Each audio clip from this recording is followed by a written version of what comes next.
Inauguré en novembre 2015, le théâtre Sénart fait partie intégrante du paysage culturel de Grand Paris Sud. Plus de 30 000 spectateurs sont déjà venus apprécier les spectacles programmés dans cet équipement qui bénéficie d'un label Scène Nationale.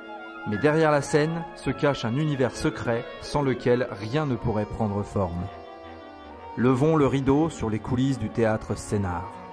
Là, nous nous trouvons sur une des 3 passerelles techniques. Nous sommes au-dessus du public. Donc ce sont des circulations techniques propres à l'éclairage et au son qui nous permettent de faire ce qu'on appelle vraiment de l'éclairage frontal de la scène.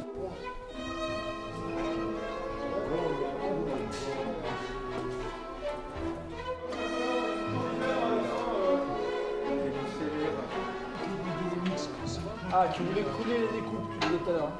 Ouais. Nous sommes sur la passerelle de charge du grand plateau, d'où vont se commander toutes les perches qui vont nous permettre d'installer des rideaux, des projecteurs ou du système scénique. Donc toutes ces perches sont attachées sur des câbles, ces câbles sont reliés à un chariot, et ce chariot arrive ici. Sur ce chariot, afin de monter ou descendre la perche, on va pinter, donc avec des pins de fonte.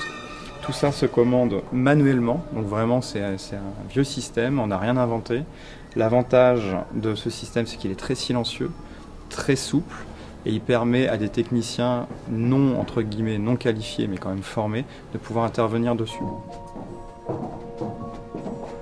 Là, nous sommes à 20 mètres de haut, on est dans le grill technique, au-dessus de nos perches. C'est là où il y a tous les renvois de câbles qui vont gérer nos perches. On peut également, depuis cette zone, faire tout ce qui accroche quand on accueille du cirque notamment, quand on accueille des décors un peu particuliers.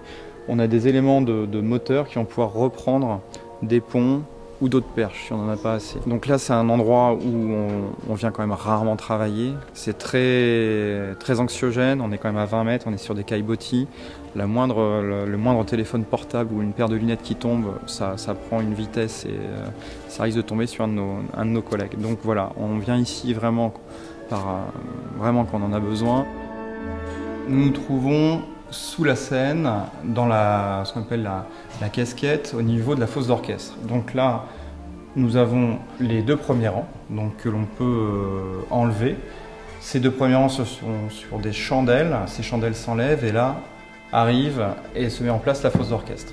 Donc la fosse d'orchestre, comme la salle, est traitée acoustiquement avec un revêtement en bois, donc c'est du noyer qui est lui-même reposé sur des petits manchons en liège, ce qui permet vraiment, avec l'aide des acousticiens, de renvoyer le son dans la salle. Donc ça, c'est très important et ça a été très bien fini. Pour chaque représentation, chaque spectacle, c'est pour éviter les coups de théâtre que l'équipe technique s'active côté cour et côté jardin. Pensez-y lorsque vous profiterez du spectacle.